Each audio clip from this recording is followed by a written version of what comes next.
14ই March 2007 নন্দীগ্রামে গুলি, 14 জনের মৃত্যু। নন্দীগ্রামে পুলিশের গুলি চালানো অসাংবিধানিক, রায় দেয় কলকাতা হাইকোর্ট। সিবিআই তদন্তের নির্দেশ দেয় আদালত, সেই মতো তদন্ত শুরু হয়। কিন্তু সিবিআই এর তদন্ত রিপোর্টে অসন্তুষ্ট রাজ্যের স্বরাষ্ট্র সচিব সিবিআইকে চিঠি লিখে দাবি জানিয়েছেন নন্দীগ্রাম কাণ্ডের তদন্তের আওতায় আনা হোক তৎকালীন স্বরাষ্ট্রমন্ত্রী বুদ্ধদেব ভট্টাচার্য সহ শীর্ষ পুলিশ কর্তাদের।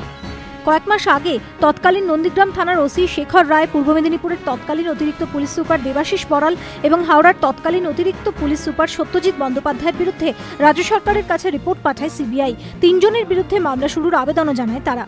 কিন্তু এই রিপোর্ট নিয়ে প্রশ্ন তোলে রাজ্য সরকার। তাদের বক্তব্য, কেন অধস্তন 3 পুলিশ আধিকারিকের বিরুদ্ধেই মামলা শুরু করতে চাইছে সিবিআই।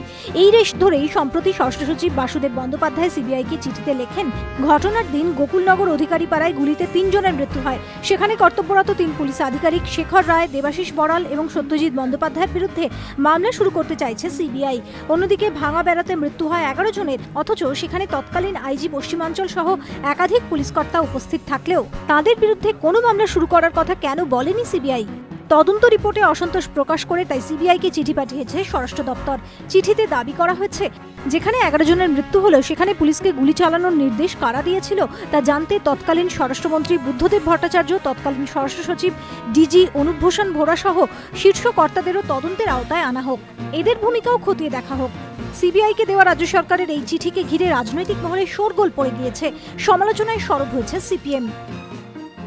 1.5 বছরে এরা যেভাবে সরকার পরিচালনা করছে, একটা রাজনৈতিক অভিসন্ধি নিয়ে এবং সিবিআই এর কাজে যেভাবে এরা হস্তক্ষেপ করছে, সেটা কিন্তু এই তদন্তের ক্ষেত্রে এটা কিন্তু ঠিক হবে না। সেই জন্যে এই যে করা হচ্ছে, এটা একটা উদ্দেশ্য নিয়ে করা হচ্ছে, যেটাকে আমরা সমর্থন করতে পারি।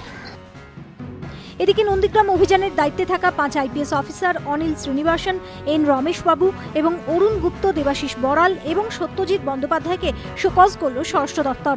কেন তাদের বিরুদ্ধে ব্যবস্থা নেওয়া হবে না, 15 দিনের মধ্যে তার জবাব দিতে বলা হয়েছে। সিবিআই রিপোর্টের ভিত্তিতেই শোকজ করা হয়েছে বলে মহাকরণ সূত্রে খবর। বিতনু চট্টোপাধ্যায় ও দীপক ঘোষের রিপোর্ট, এবিপি আনন্দ।